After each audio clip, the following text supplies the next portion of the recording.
Next is my sharpener. Now this is also Faber-Castell. I really love the Faber-Castell brands. I've been using this for quite some time too, and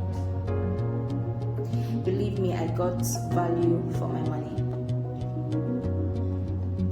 I use this particular sharpener for my Conte Aperi pencils, and this smaller one as well for sharpening my General's charcoal pencils.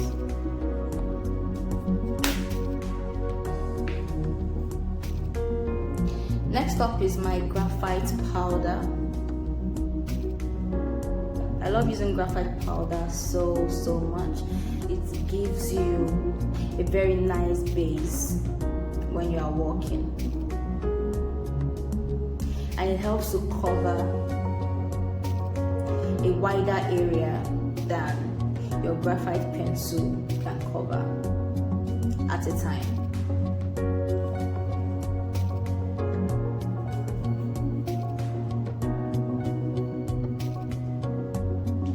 Next is my charcoal powder, also by General's.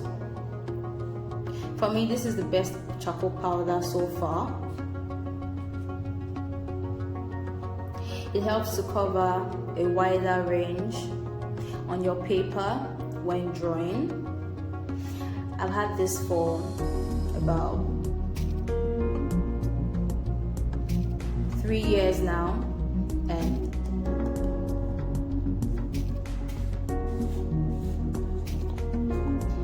believe me, you get value for your money when you get this.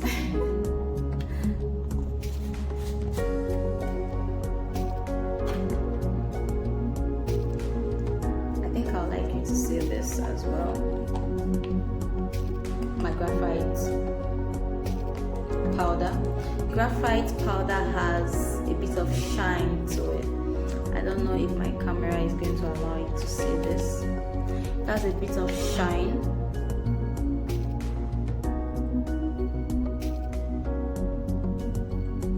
So you don't use, yes, you can see the shine.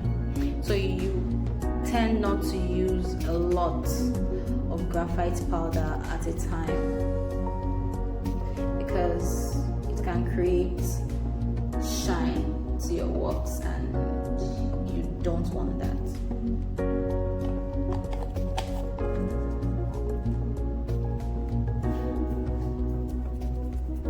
Next up is my pencil holder.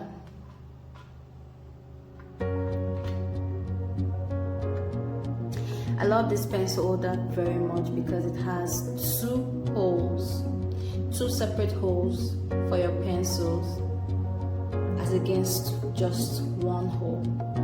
So you have one holder that can hold 2 pencils, and it works best for holding 2 separate pencils. For example, if I'm running low on my graphite pencil, I can insert my graphite pencil here, and if I'm running low on my charcoal pencil, I can insert my charcoal pencil here and use them interchangeably. So this is an example of how the pencil holder works. This is my General's charcoal pencil.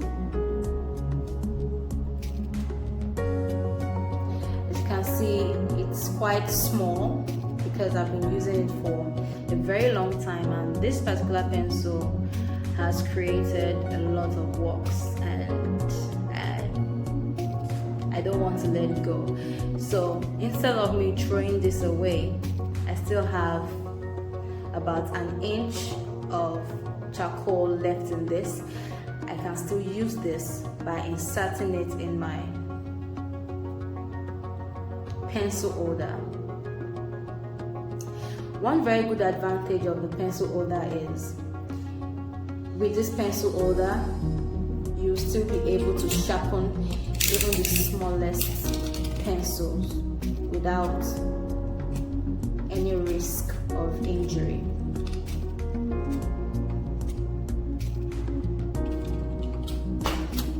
against just holding it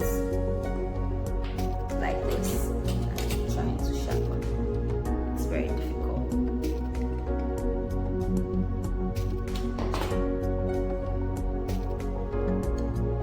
So this is how the pencil holder works. Oh, I nearly forgot my mechanical sharpener. I've had this tool for about 3 years, hence the dust and dirt. It's not so easy to clean, but it doesn't matter, it gets the job done. Oops, I'm trying to slide this and it's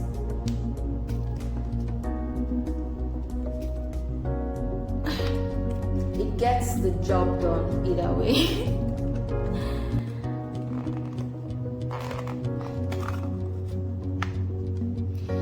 Very dirty. I advise you to clean your sharpener as often as you can. This is quite dirty. It shows that I've been using this for quite some time without cleaning. My bad. Now this has 3 sharpening tips depending on how you want your pencil to be sharpened and how you want to use your pencil and what you want to use your pencil for. The first one here is the sharp tip. This is my go-to tip when I want to work on my drawings because it gives me a longer graphite tip or a longer charcoal tip, and I work my way around that, and it takes longer to go blunt, giving me more time to spend on my work before sharpening again. The next one is the mid-size. Now this one you get a not so sharp or blunt tip where I don't require to use a sharp tip.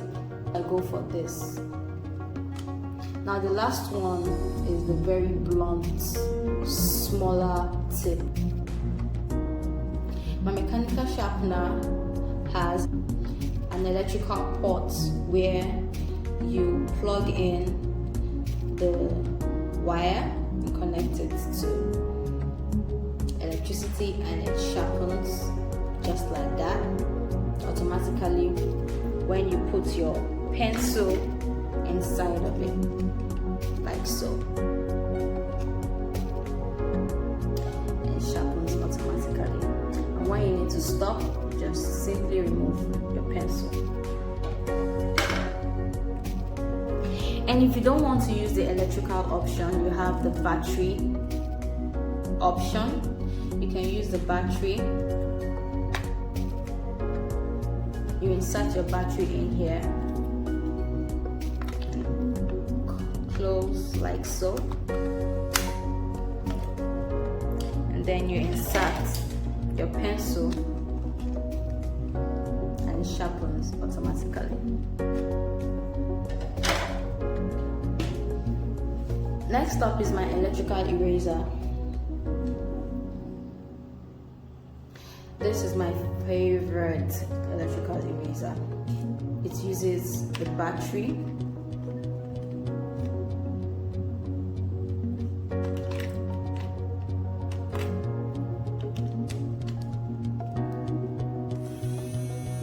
And I've had this for a couple of years.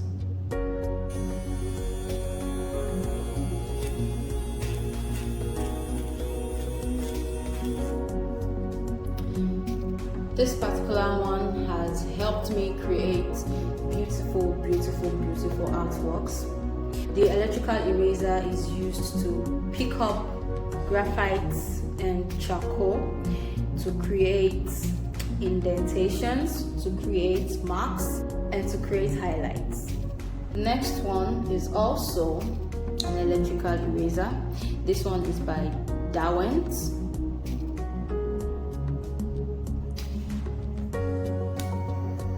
This one is a bit bigger than previous one. It gets the job done as well if you know how to use it. These two are my favorite. Now this also has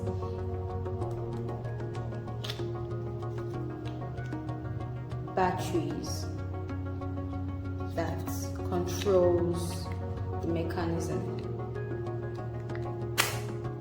I've had this for a while now and it's still going strong.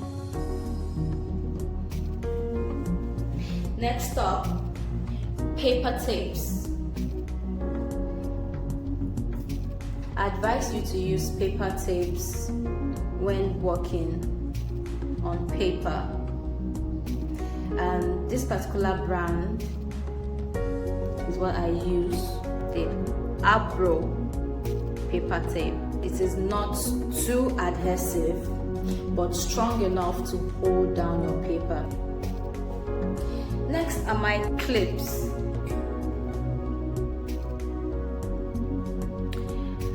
These are my paper clips.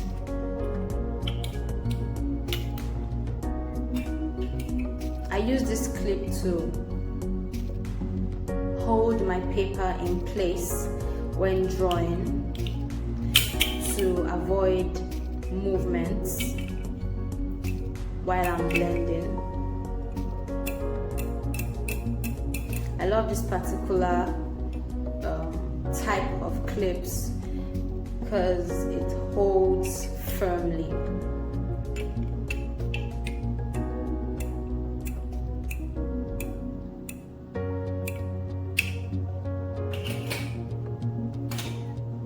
Next up, my glove.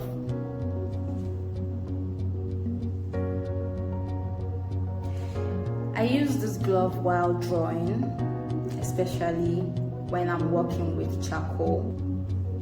I put them on like so.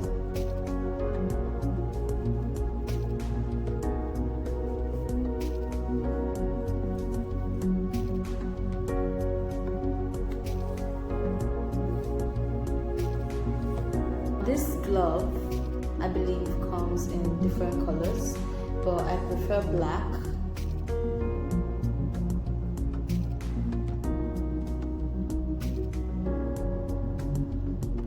This glove is very, very important.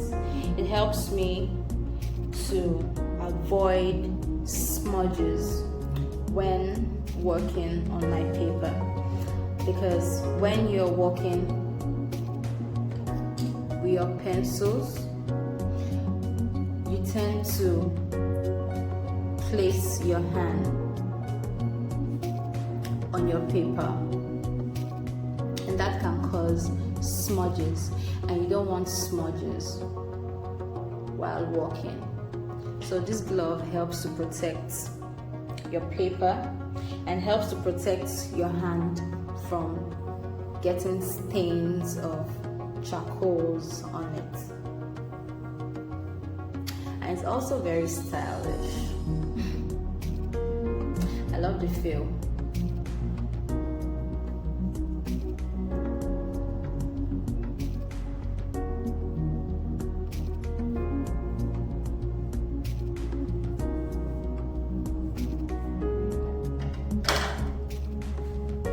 Next is my postcard pen.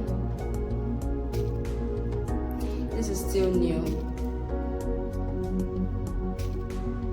I'm yet to use this one. This is how it looks. My postcard pen.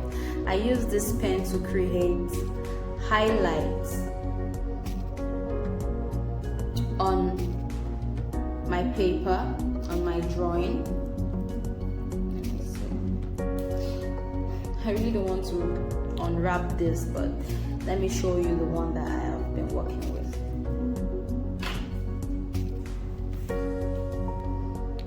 This is one I've been working with for some time, and I use it to create highlights on my finished works. It really gets the job done. It creates this pop on my works. So these are basically all my tools that I cannot do without while drawing. They are basic but very, very important. Thank you for watching this video. Don't forget to like, share, comment, and subscribe.